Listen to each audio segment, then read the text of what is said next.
Hello friends, welcome to my channel WPSC education. আজকে আমরা WBSSC group C এবং group D এক্সামের জন্য খুবই গুরুত্বপূর্ণ এবং ইম্পর্টেন্ট একটি ফুল মক টেস্ট ক্লাস করবো। এই মক টেস্ট ক্লাসে থাকবে তোমাদের জন্য 40টি ইম্পর্টেন্ট প্রশ্ন। ফার্স্ট কোশ্চেন, পশ্চিমবঙ্গে এনইপি এর কোন অংশ গ্রহণ করেছে? তো এনইপির কোন অংশকে গ্রহণ করেছে পশ্চিমবঙ্গ? যেগুলো প্রশ্নের উত্তর জানো নিজের থেকে অবশ্যই অ্যান্সার করবে প্রত্যেকে। Target 35 out of 40। তো ফাউন্ডেশনাল লার্নিংকে গ্রহণ করেছে অপশন ডি। কদিন ব্যাপী কর্ণাটকে মাইসুরু দশেরা পালিত হয়? মাইসুরু দশেরা 10 দিন ব্যাপী পালিত হয় কর্ণাটকে। Option C. সমান বেতন নিশ্চিত করার জন্য কোন আইন আছে? Equal remuneration act 1976, ER act 1976। Option C. রাজ্যের রাজ্যপালদের কার্যকালের মেয়াদ কত? রাজ্যপালের মেয়াদ 5 বছর। Option C. PPP and POP কি? এগুলো protocol. Option B. Hard disk মাপার একক কি? গিগাবাইট হার্ড ডিস্ক মাপার একক গিগাবাইট। Option A. ভারতে বন্যপ্রাণী সংরক্ষণ আইন কত সালে কার্যকারী হয়?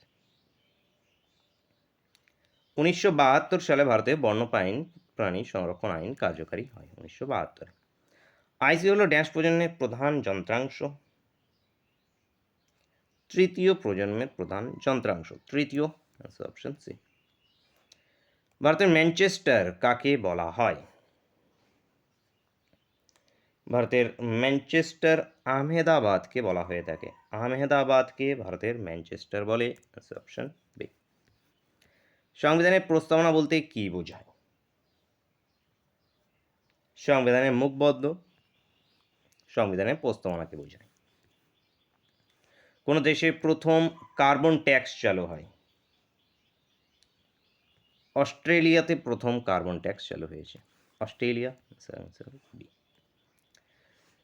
যৌতুক দাবি করা অপরাধ কোন ধারায় শাস্তিযোগ্য? তো যৌতুক দাবি করা অপরাধ কোন ধারায় শাস্তিযোগ্য? তো IPC 498A। IPC 498A। Option C. Maurya বংশ পতনের পর কোন বংশ মগধ শাসন করে? শুঙ্গ বংশ। পশুমতি শুঙ্গ। প্রতিষ্ঠাতা মৌর্য বংশের শেষ রাজা কে ছিল? বৃহদ্রথ। পশ্চিমবঙ্গে মিড ডে মিল কোন শ্রেণী পর্যন্ত? মিড ডে মিল স্কিম 1995-এ এটি 1st থেকে 8ম শ্রেণী পর্যন্ত দেওয়া হয় মিড ডে মিল। 8ম শ্রেণী। Option C. River of smoke উপন্যাসটি কার লেখা? অমিতাভ ঘোষের লেখা river of smoke. Amitav Ghosh. Bharat Seva সংঘের প্রতিষ্ঠাতা কে ছিলেন? জি.কে. গোখলে ভারত সেবা সংঘের প্রতিষ্ঠাতা ছিলেন। কোন রাজ্যে বিহু উৎসবটি পালিত হয়? কেরালাতে বিশু উৎসব এটি পালিত হয়ে থাকে কেরালা। Option A. উলার লেকটি কোন রাজ্যে অবস্থিত? জম্মু কাশ্মীরে। আচ্ছা, কোনোটাই নয় তাহলে। জম্মু কাশ্মীরে উলার লেক অবস্থিত। জম্মু কাশ্মীর। তো অ্যান্সার অপশন ডি। কোনোটাই নয়। নিচের কোনটি সিভি রমন আবিষ্কার করেন? সিভি রমন রমান এফেক্ট আবিষ্কার করেন। রমান এফেক্ট 1930-এ নোবেল পুরস্কার পাননি এবং 1954-তে ভারতরত্ন। কোন কেন্দ্রশাসিত অঞ্চলের নিজস্ব হাইকোর্ট বর্তমান? তো নিজস্ব হাইকোর্ট কার আছে? দিল্লি উত্তর option A. Option A correct answer. জিকের 20টির মধ্যে কটা উত্তর করতে পেরেছো জানাবে। নেক্সট অঙ্কগুলোকে করবো আমরা। অঙ্কের ফার্স্ট কোশ্চেন, 120টি আপেল, 125টি লেবু কত অধিক সংখ্যক ছাত্রের মধ্যে সমান ভাগে ভাগ করে দেওয়া যাবে সেটা আমাদের নির্ণয় করতে হবে। তো কী করতে হবে, এই দুটোর কী নিতে হবে, আমাদের গসাগু নিতে হবে। এ দুটোর গসাগু নিলে হয়ে যাবে। তো গসাগু বের করো। তো ভাগ প্রক্রিয়ায় করছি গসাগুটাকে। 135, তাহলে 1 দিয়ে দিলে 120, কত আসবে 15, 120, 15 দিলে কত চলে আসবে 8 15 120। তাহলে এই যে লাস্ট যেটা দিয়ে ভাগ করলাম এটা হয়ে থাকে কি গসাগু। তাহলে গসাগুটা কত 15। তাহলে কত অধিক ছাত্র সংখ্যক ছাত্রদের মধ্যে সমানভাবে ভাগ হবে, টোটাল 15 অধিক সংখ্যক ছাত্রের মধ্যে যেটা আছে সমানভাবে ভাগ হবে। তো 15 উত্তর হয়ে যাবে, উত্তর অপশান সি। নেক্সট, বড় একটা এক্সপ্রেশন আছে, এই এক্সপ্রেশন মান কত হবে নির্ণয় করতে হবে। তো এক্সপ্রেশন থেকে ঘাবড়ানোর কিছুই নেই। এখানে উপরে কি আছে, a cube minus B cube. তো a কিউব মাইনাস বি কিউবের ফর্মুলা জাস্ট ফেলে দাও, নিচেরটা a square plus 2ab plus B square. ঠিক আছে, তাহলে এটা কি চলে আসবে, a cube a plus B a minus B into a square plus ab plus B square divide by, এই যে আমি ধরে নিচ্ছি a সমান সমান এর মান ধরে নিচ্ছি 0.362, বি সমান সমান ধরছি 0.1। তাহলে এটা কি a square plus 2ab plus B square এটা। তাহলে নিচেও কি একটা a স্কোয়ার প্লাস 2ab, তো না ab প্লাস বি স্কোয়ার। এটা কেটে যাবে, পড়ে থাকবে শুধু a মাইনাস বি। এবার a এর মানটা কত 0.362 মাইনাস বি এর মানটা কত 0.1। তাহলে এখান থেকে 0.1 কীভাবে বাদ যাবে, 0.1 এইখানে পয়েন্ট যেখানে সেম জায়গায় থাকবে, এটা কি, তাহলে এখানে কি 2262.0, এই এটা উত্তর হবে 0.262, 0.262 উত্তর অপশান বি। নেক্সট, পিতা ও পুত্রের বর্তমান বয়সের অনুপাত 4:1, 5 বছর আগে তাদের বয়স অনুপাত ছিল 7:1, পুত্রের বর্তমান বয়স কত নির্ণয় করতে হবে। তাহলে পিতা পুত্রের বর্তমান বয়সটা কত, ধরে নিচ্ছি পিতা ফাদার 4x, পুত্র মানে সনের কত x। এবার 5 বছর আগে, তাহলে 5 বছর আগে মানে কি মাইনাস, মানে 4x মাইনাস 5 বছর আগে, ডিভাইড বাই সনের কি x মাইনাস 5। তাহলে অনুপাতটা কত 7/1, 7/1। এবার কোনাকুনি গুণ করে কাটাকাটি করো, 7x minus 5 7 35 equals to 4x minus 5। 35কে এপারে নিয়ে যাও, 4xকে এদিকে নিয়ে আসো, তাহলে এদিকে কি 3x ইজিক্যালস টু কত 30। তাহলে x এর মানটা কত আসলো 10। এবার আমাদের উত্তর কি চেয়েছে, পুত্রের বর্তমান বয়স কত। তাহলে পুত্রের বর্তমান চাওয়া হয়েছে, তাহলে পুত্রের বর্তমান বয়স কত x এর মান কত 10, তাহলে পুত্রের বর্তমান বয়স 10 বছর। তোর অপশান এ। নেক্সট, এক ব্যক্তি 10 কিলোমিটার পার ঘন্টা বেগে 20 কিলোমিটার পথ ও 4 কিলোমিটার পার ঘন্টা বেগে 40 কিলোমিটার পথ অতিক্রম করে, সমগ্র পথের গড় বেগ কত আমাদের বের করতে হবে। তো টোটাল গড় যদি নির্ণয় করতে হয়, অনেকগুলো পার্টে যদি যায়, তাহলে গড়টা এভারেজ বেগ স্পিড এস নাম দিচ্ছি, ইকুয়াল টু হয়ে যাবে total distance by total time, মোট ডিস্টেন্স বাই মোট টাইম। এবার টোটাল ডিস্টেন্সটা কত, এটা 20 কিমি 40 কিমি, তাহলে কি দুটো যোগ মানে 60 কিমি, ডিভাইড বাই টোটাল টাইম কত, টাইম তো জানি না আমি, টাইমের কথা তো কিছুই উল্লেখ করেনি। তো আমরা টাইম আমাদের বের করতে হবে, কি করে বের করব, প্রথম 10 কিলোমিটার পার ঘন্টায় 20 কিলোমিটার যাচ্ছে, তাহলে এখানে 10 কিলোমিটার পার ঘন্টা মানে কি স্পিড 10, ডিস্টেন্স কত 20, তাহলে টাইম কি আসবে, টাইম ইজিকাস টু কি আমাদের ডিস্টেন্স বাই স্পিড মানে 20/10 ইকুয়াল টু কত 2 ঘন্টা, 2 ঘন্টা। তাহলে প্রথম ক্ষেত্রে কত আসলো 2 ঘন্টা, মানে এখানে কত 2। এবার দ্বিতীয় ক্ষেত্রে কত 4 কিলোমিটার পার ঘন্টা বেগে যাচ্ছে 40 কিমি, তাহলে এখানে টাইম ইজিকাস টু কি টোটাল ডিস্টেন্সটা কত 40 কিমি, ডিস্টেন্স বাই স্পিডটা কত 4 কিলোমিটার পার ঘন্টা 4, তাহলে এটা কাটলে এটা কত 10, তার মানে যোগ কত 10, তাহলে এটা এখানে কত চলে আসবে 12, তার মানে 60/12, 60 দিয়ে কাটলে কত 5, তাহলে এবারে স্পিডটা কত হলো 5 কিলোমিটার পার হাওয়ার, 5 কিলোমিটার পার ঘন্টা। তো উত্তর কি আমাদের option B correct answer. Next, Amit 8,000 টাকা শতকরা কত সরল সুদ, আচ্ছা শতকরা যত সরল সুদ ঠিক তত বছরের জন্য ধার নেয়। যদি তাকে সুদ বাবদ 2000 টাকা দিতে হয় তাহলে সুদের হারটা কত নির্ণয় করতে হবে। মানে সুদের হার এবং টাইম এই দুটো সেম, একই। তাহলে আমাদের কি সুদটা কত এসছে, দেখো সুদ বাবদ 200 টাকা তাকে দিতে হচ্ছে আর 2000 টাকা, তাহলে সুদটা কত হচ্ছে 2000 টাকা সুদ হচ্ছে। তাহলে সুদ সমান সমান কী হবে, মূলধনটা কত 8000 টাকা ইন্টু রেট অফ ইন্টারেস্ট কত এক্স ধরছি। সুদের হারটা কত তাহলে, এই যে রেট অফ ইন্টারেস্ট সুদের হার হয়ে গেল, টাইমটা কত, টাইমটাও হবে এক্স, কারণ এখানে বলেছে যে শতকরা যত সরল সুদ ঠিক তত বছরের জন্য, মানে সুদ যেটা টাইমও সেটা, সুদের পার্সেন্টেজ যেটা টাইমও সেটা, ডিভাইড বাই কত 100। 3টে 0 কাটো, 3টে 0 কাটো এখান থেকে, 2 দিয়ে কাটলে এটা 4, 4 দিয়ে এটা কাটলে কত 25, তাহলে এক্স স্কোয়ারের মান কত আসলো 25, তাহলে এক্সের মানটা কত আসবে এখান থেকে 5%। তাহলে সুদের হারটা কত 5%, টাইম যদি বলা হতো তাহলে টাইমটাও কি আমাদের 5 বছর। তো answer option C. Next, Ramu 25% ছাড়ে একটি টেবিল কিনলো।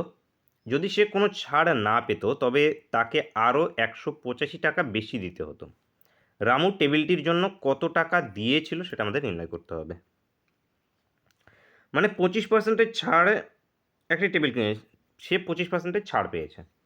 যদি ছাড় না পেত, মানে এই 25% যদি তাকে ছাড় যদি না দেওয়া হতো তাহলে তাকে আরও 185 টাকা বেশি দিতে হতো। তাহলে এই যে 25% ছাড় দিয়েছে, 25% ছাড় পেয়েছে, তাহলে তাকে কি 185 টাকা তাকে কম দিতে হয়েছে। তার মানে এই 25%-এর ভ্যালুটা কত 185-এর সঙ্গে সমান, 25%-এর ভ্যালুটা 185-এর সঙ্গে সমান, কারণ 25% সে ছাড় পেয়েছে, তার ফলে তাই কি 185 টাকা দিতে হয়নি। ঠিক আছে, তাহলে এখানে 100%-এর ভ্যালু কত বের করো, 185 ডিভাইড বাই 25 ইন্টু 100, 25 4 25 সং 100, 4 দিয়ে যদি আমরা একে যদি আমরা 4 দিয়ে গুণ করি তাহলে 4 5 8 40 শূন্য হাতে 4, 5 4 5 20 শূন্য হাতে 2, 8 4 32, 14 4 হাতে 3, 740 টাকা। তো 740 টাকা বেরিয়ে আসলো টেবিলটার যে নেট প্রাইস, সে নেট প্রাইসটা বেরিয়ে এসছে। মানে মূল যে দাম টেবিলটার মূল দাম কত 740 টাকা। কিন্তু রামু তো মূল দামে কিনেনি। এই যে রামু আমাদের জিজ্ঞেস করা হয়েছে যে রামু টেবিলটার জন্য কত টাকা দিয়েছিল, তো রামু কত টাকা, এটা হলো কি মূল দাম, মানে মেন দাম, এটা 740 টাকা সেই টেবিলটার দাম। কিন্তু রামু তো 25% ছাড়ে তাকে কিনেছে, সেই টেবিলটা 25% ছাড়ে কিনেছে, মানে কি তাকে এই যে 740 টাকা, এই 740 টাকা থেকে তাকে সে 25% ছাড় পেয়েছে, তাহলে এখান থেকে তার 25% ছাড়টাকে বের করে না। তো এখান থেকে যদি আমরা 25% ছাড়টাকে বের করতে যাই তাহলে ডাইরেক্ট একবারে করে দিচ্ছি, মানে 75%, 75/100, 75/100 করো এখান থেকে, কাটলে 3 25 75, 4 25 100, আর 4 দিয়ে কাটবে 4 কে 4, 4 8 32, 4 8 32, 4 5 20, 185 ইন্টু 3, 185 ইন্টু 3 যদি করি 3 5 15, 5 হাতে 1, 3 8 24, 1 25, 5 হাতে 2, মানে 555 টাকা। তো উত্তরটা বেরিয়ে আসলো কি অপশন এ। এবার প্রশ্ন আসতে পারে আমি 25% ছাড় না বের করে যদি 185 টাকা মাইনাস করে দিই, মানে মেন দামের থেকে তাকে তো 185 টাকা কমে নিতে হয়েছে, কম দিতে হয়েছে, তাহলে মেন দামটা কত ছিল 740, এইখান থেকে 185-কে বাদ দাও, বাদ দিলে কত আসবে, এটা 5 হাতে থাকলো 1 9 10 11 12 13 14, তাহলে কি 5, আবারও হাতে থাকলো 1, তাহলে এখানে 2 5। এর 50% হলে পি কিউ কত হবে সেটা আমাদের নির্ণয় করতে হবে, পি কিউ এর অনুপাত P/Q কত হবে সেটা বের করতে হবে। তো এখানে সিম্পলি করি আমরা, P+Q এর 20% মানে কত 20/100, এটা সমান সমান পি মাইনাস কিউ 50/100। এটা কাটলো, এই জিরোর সঙ্গে এই জিরো কাটলো, গুণ করো 2p প্লাস 2q সমান সমান 5p মাইনাস 5q। পিকে এপারে নিয়ে আসো, তাহলে এপারে যদি নিয়ে আসি তাহলে মাইনাস 3p, কিউকে এপারে নিয়ে গেলে মাইনাস 7q, মাইনাস মাইনাস কেটে দাও, এবার কিউকে বাই করে দাও, এই কিউকে বাই করে দিলে 7/3, তাহলে p/q এটাই মানে আমি বলতে পারি কি p/q মানে 7:3, তো 7:3 উত্তর অপশান সি। নেক্সট, এক ব্যবসায়ী কোনো দ্রব্যের ক্রয় মূল্যের উপরে 10% বাড়িয়ে ধার্য মূল্য স্থির করেন এবং বিক্রয়ের সময় কিছু ছাড় দিলে তার 1% ক্ষতি হয়, ছাড়ের হারটা কত সেটা আমাদের নির্ণয় করতে হবে। তো জিনিসটার কেনা দাম ছিল 100 টাকা, লেবেল লাগিয়েছে, ধার্য মূল্য করা হয়েছে কত, এই যে কত বাড়িয়ে 10% বাড়িয়ে ধার্য মূল্য করা হয়েছে, মানে ধার্য মূল্যটা করা হয়েছে কত 110 টাকা, 110 টাকায় কিন্তু এখানে ধার্য মূল্যটা করা হয়েছে। এবার দিলে তার বিক্রি যখন হচ্ছে, সেলিং হচ্ছে, সেলিংয়ে কী হচ্ছে, তার 1% ক্ষতি হচ্ছে। 1% ক্ষতি হওয়া মানে কি তার কেনা দামের উপরে ক্ষতি হবে, কেনার দাম কত তার 100 টাকায় কিনেছিল, তাহলে তার বিক্রি হচ্ছে কত 99 টাকায় বিক্রি হচ্ছে। তো এইখানে কি হলো, এখানে লস হয়েছে। তো লস কখন হয়েছে, এখান থেকে এই যে এটার উপরে ছাড় দিয়েছে, কিছু একটা ছাড় দিয়ে 99 টাকায় বিক্রি হচ্ছে, তো এই ছাড়ের পার্সেন্টেজটা কত সেটা আমাদের নির্ণয় করতে হবে। তো এখান থেকে দেখো ক টাকা ছাড় দিয়েছে, 110 টাকায় বিক্রি ধরে নাও এখন কি প্রিন্টেড আছে 110 টাকা, বিক্রি হচ্ছে কত 99 টাকা, তাহলে ছাড় দিল কত 11 টাকা ছাড় দিল, 11 টাকা ছাড় দিল। এবার ছাড়ের হার বের করতে হবে, তো ছাড়ের হার কত বেরিয়ে আসে আমাদের, সবসময় কার উপরে, সিপির উপরে ক্যালকুলেট হয়। তো এখানে ভাই 100 করে দাও, ইন্টু 100 কেটে গেল, সমান সমান আসলো কত 11%। ঠিক আছে, যদি এরকম করে থাকো তাহলে ভুল হয়ে যাবে, 11% এখানে উত্তর হবে না। এইখানে এই ভুলটাই করবে এখানে, সেই জন্য বলে দিলাম এখানে। দেখো কেন হবে না, এখানে ছাড় দিল কত 11 টাকা, সে ছাড় দিয়েছে 11 টাকা ছাড় দিয়েছে। এইবার তার এই যে ছাড় দিয়েছে, এই ছাড়টা কার উপরে কার সাপেক্ষে ছাড়টা হয়েছে, এই ছাড়টা তো দিয়েছে এই টাকার উপরে ছাড় দিয়েছে। এইখানে আসবে আমাদের যে ছাড়ের পার্সেন্টেজ বের করতে বলা হয়েছে, যে ছাড়ের হারটা কত, তো ছাড়ের হার আমাদের বের করবো, কারণ এখানে আমাদের এটা চাওয়া হয়নি যে এটা তার সেলিং হচ্ছে ক টাকায়, বা সে এখানে ক টাকা প্রফিট হলো বা ক টাকা লস হলো সেটা চাওয়া নেই, আমাদের ছাড়ের পার্সেন্টেজটা চাওয়া হয়েছে। এবং সেই ছাড়টা কার উপরে, 110 টাকার উপরে ছাড় দিয়েছে, সে 100 টাকার উপরে তো ছাড় দেয়নি, তার মানে ছাড়টা কার সাপেক্ষে 110 টাকার সাপেক্ষে, তো 110 নিচে আসবে, ইন্টু হবে 100। ঠিক আছে, এই 0 0 কাটো, 11 11 কাটো, তাহলে আসবে কত 10%, উত্তরটা হবে কিন্তু 10%। অ্যান্সার হবে অপশন বি, অপশন বি এখান থেকে কারেক্ট অ্যান্সার হবে। বুঝলে কি না, এখানে 110 কেন হলো, কার সাপেক্ষে ছাড়টা হচ্ছে, ছাড়টা কিন্তু এই মার্কাম প্রাইজের উপরে ছাড় হচ্ছে, ছাড়টা কিন্তু আমাদের কস্ট প্রাইজের উপরে ছাড় হচ্ছে না, এর নিচে সবসময় সাপেক্ষে, কার উপরে যেটাই লিখো না কেন কার সাপেক্ষে এটা লেখা হচ্ছে সেটার উপরে। ঠিক আছে, এখানে অ্যান্সার কি আমাদের অপশন বি। নেক্সট, কোনো আসল 25 বছরে সুদে আসলে 3 গুণ হলে সুদের হার কত নির্ণয় করতে হবে। তো কোনো একটা আসল, তো আসলটাকে আমি ধরছি অ্যামাউন্ট x টাকা, কি টাইমটা কত বলেছে 25 বছর, রেট অফ ইন্টারেস্ট আমাদের বের করতে হবে, সুদে আসলে কত হচ্ছে মানে সুদে, আচ্ছা অ্যামাউন্ট কেন, এটা প্রিন্সিপাল, কোনো একটা আসল, আসল মানে প্রিন্সিপাল, তো অ্যামাউন্টটা কত হচ্ছে আমাদের, অ্যামাউন্টটা হচ্ছে সুদে আসলে 3 গুণ হচ্ছে, কার 3 গুণ হচ্ছে, যেটা আসল, আসলের 3 গুণ হচ্ছে, তাহলে আসল কত এক্স, এর 3 গুণ মানে 3x। যদি এটা হয়ে থাকে তাহলে আই কত, মানে সুদ, সুদ সবসময় মনে রাখবে অ্যামাউন্ট মাইনাস প্রিন্সিপাল হয় সুদ, সরল সুদের ক্ষেত্রে, এবং সিলেবাসে তোমাদের সরল সুদই আসে। তো এখানে কি আমাদের অ্যামাউন্ট মাইনাস প্রিন্সিপাল, তো অ্যামাউন্টটা কত 3x মাইনাস এক্স করলে হবে কত 2x। এবার এখানে আমরা আই ইজিক্যালস টু PRT/100 ফর্মুলায় অ্যাপ্লাই করব। তো আইটা কত আমাদের 2x, প্রিন্সিপালটা কত x, রেট অফ ইন্টারেস্ট আর বের করতে হবে আমাদের, টাইমটা কত 25 বছর, ডিভাইড বাই কত 100, এক্স এক্স কাটো, 25 দিয়ে কাটলে এটা কত 4 25 100, তাহলে 4 2 8, রেট অফ ইন্টারেস্টটা কত 8%, 8% রেট অফ ইন্টারেস্ট হবে, অ্যান্সার হবে অপশন বি, অপশন বি এখান থেকে কারেক্ট অ্যান্সার। নেক্সট, তিনটি সংখ্যার গড় 30, আরও একটি সংখ্যা যুক্ত হলে সংখ্যাগুলির গড় হয় 40, নতুন সংখ্যাটি কত নির্ণয় করতে হবে। তো 3টির গড় কত 30, তাহলে 3টির সমষ্টি কত 3 × 3 = 90। এবার 4টির গড় কত 40, এই দেখো আরেকটি সংখ্যা যুক্ত হয়েছে মানে কি 4টি হয়ে গেছে সংখ্যা। তো 4টির 40, 4টির সমষ্টি কত 160। তো এই দুটোর মধ্যে যেটা ডিফারেন্স সেটাই নতুন সংখ্যাটা। এই দুটোর মধ্যে ডিফারেন্স কত 70। তো নতুন সংখ্যাটা কত 70। Answer option B. এভাবেও করতে পারো অথবা এভাবেও করতে পারো। 3টি সংখ্যার গড় কত ছিল 30।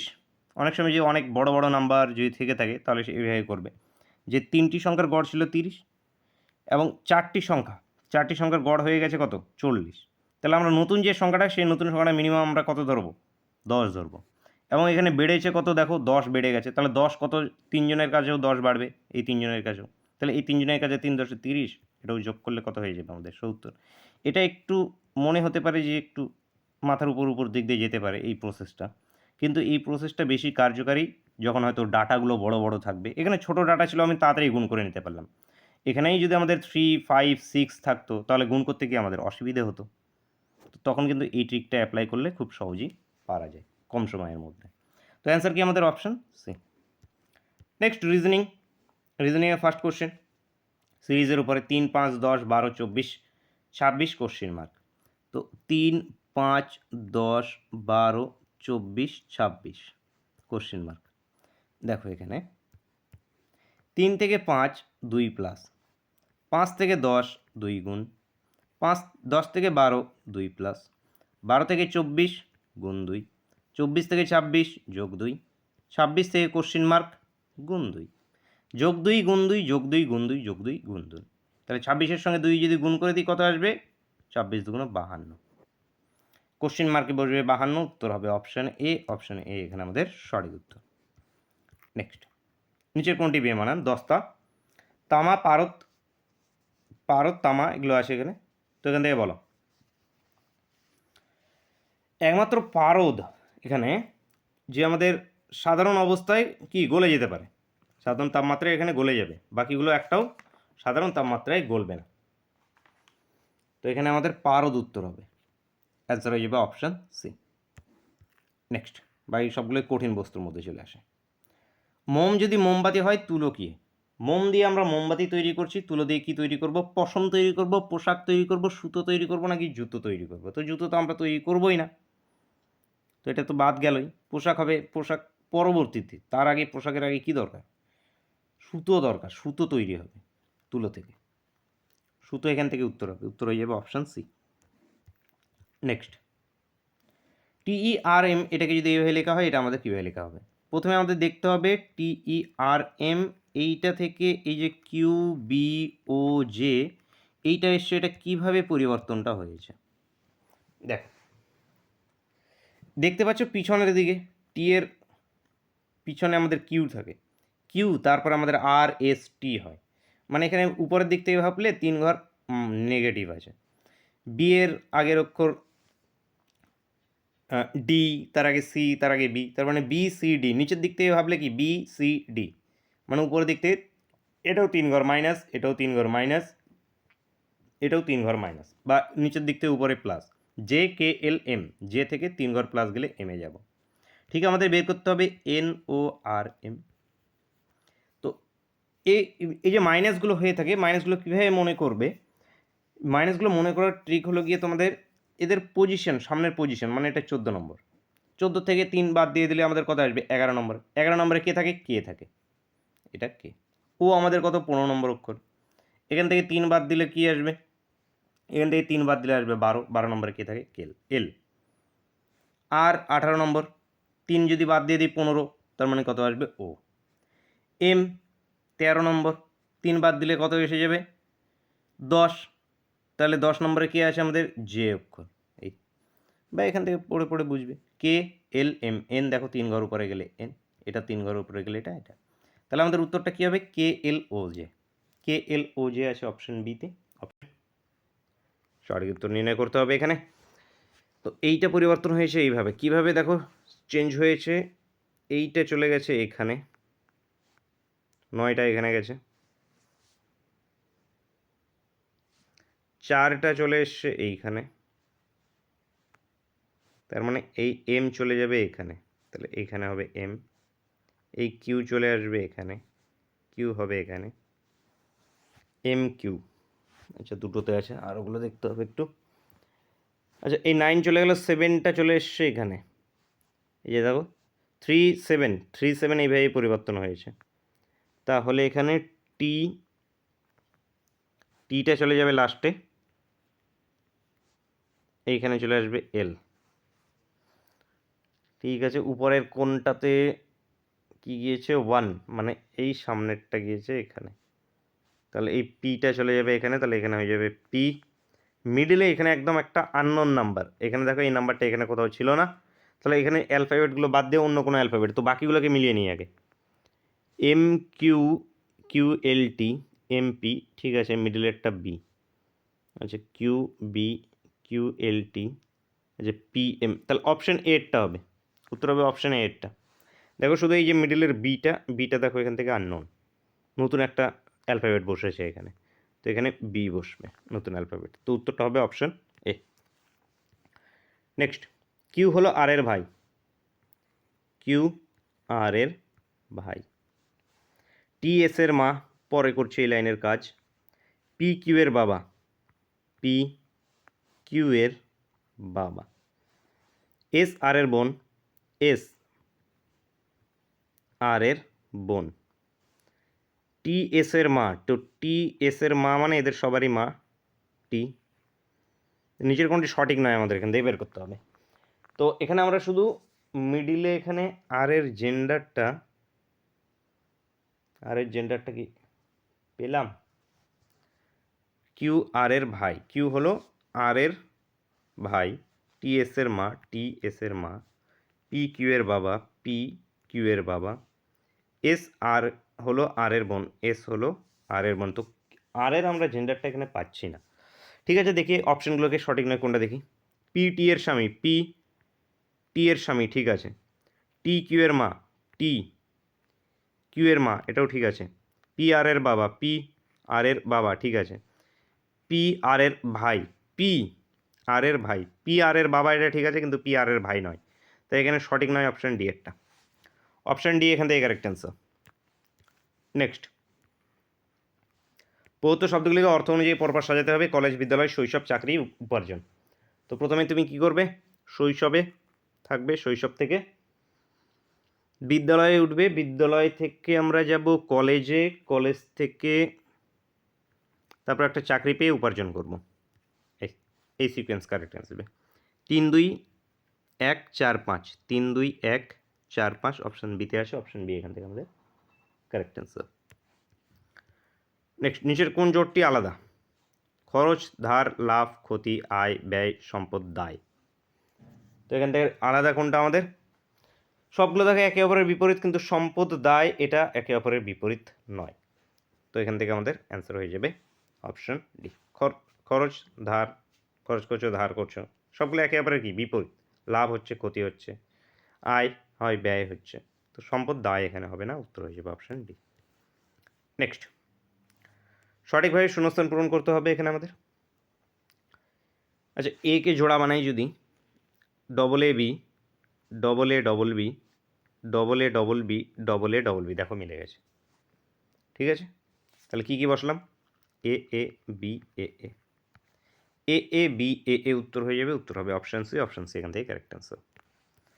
Next, A B C D 4 বন্ধু গোল করে বসে আছে, বসে তাস খেলছে, এই যে গোল করে তাস খেলছে, 4টে পার্টনার এভাবে তাস খেলার। সি বি এর ডান দিকে বসেছে, সি বি এর ডান দিকে, সি বি এর ডান দিকে, কেন্দ্রের দিকে যদি বসে, তো বিকে যদি এখানে নিই, বি এর ডান দিক মানে এখানে, তাহলে সি হয়ে যাবে ডান দিকে। এ ডি এর বাঁ দিকে বসেছে, এ যদি ডি এর বাঁ দিকে বসে, তাহলে এ কে এখানে নাও, তাহলে এর বাঁ দিকে কে বসবে এখানে, ডি। কারা দুজনে একসঙ্গে পার্টনার, তো পার্টনার এ এবং বি, সি এবং ডি পার্টনার। অপশান দেখো, এ বি নেই, সি ডি, আচ্ছা এ বি আছে অপশানে, এই যে এ বি পার্টনার, দুটো পার্টনার এ বি এবং সি ডি, তো উত্তর কি আমাদের অপশান ডি, অপশান ডি এখান থেকে আমাদের কারেক্ট অ্যান্সার হয়ে যাবে। তো এই আজকে আমাদের ক্লাস হয়ে গেল। তো এখানে টার্গেট দিয়েছিলাম তোমাদের 36 আউট অফ 40। কতগুলো তোমরা উত্তর করতে পেরেছো সেটা কিন্তু জানাতে ভুলবে না।